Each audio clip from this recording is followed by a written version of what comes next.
Leinster, having lost their opening game, have won their last 3.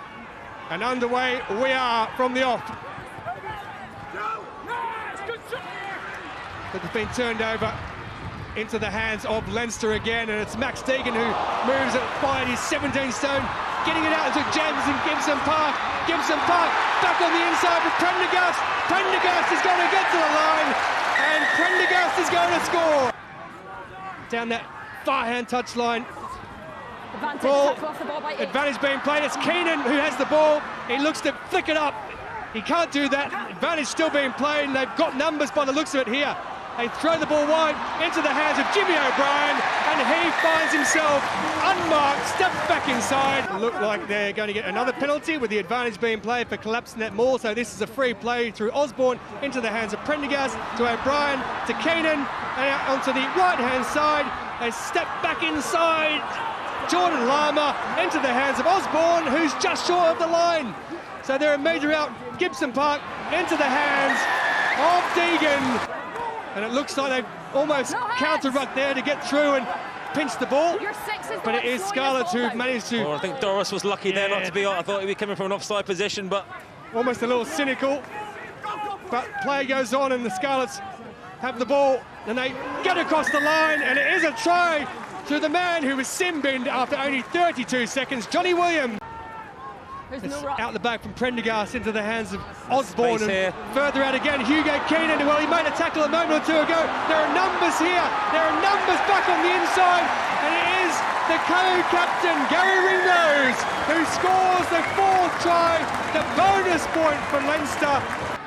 It's been allowed to play on. So the Ireland scrum half hands it out into the arms of Furlong eventually. McCarthy picks up at the back. He's coming into his own in the second half. Player of the match last week. Keenan, 5 metres out from the Scarlets line. It goes back to the left through Furlong again. Further out. And it's going to be a try here to Osborne. They've been able to get such really good length so far this season on there. But they go for... Well, it's Osborne who won that penalty, who's hit it again. That's the second time he's hit that crash ball from out to in, and he almost got through and over the line for his second try. Furlong takes it in, Furlong pushes over, and Furlong scores. Let's use it. Frawley again. Gun in there.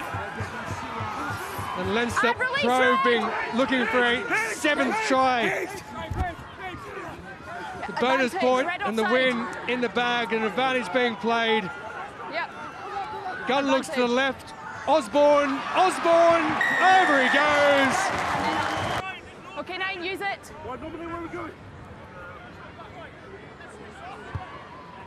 Ball punched downfield from Archie Hughes. Just a little bit too far. Could be a high tackle as well. And it's going to be a yellow card.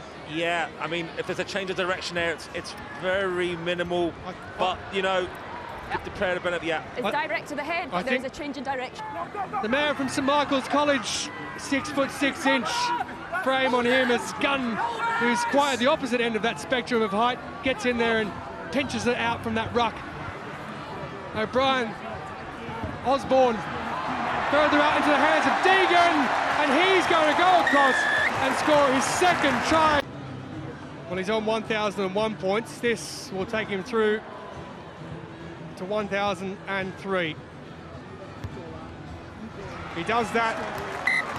Score moves on to 54 points to 5.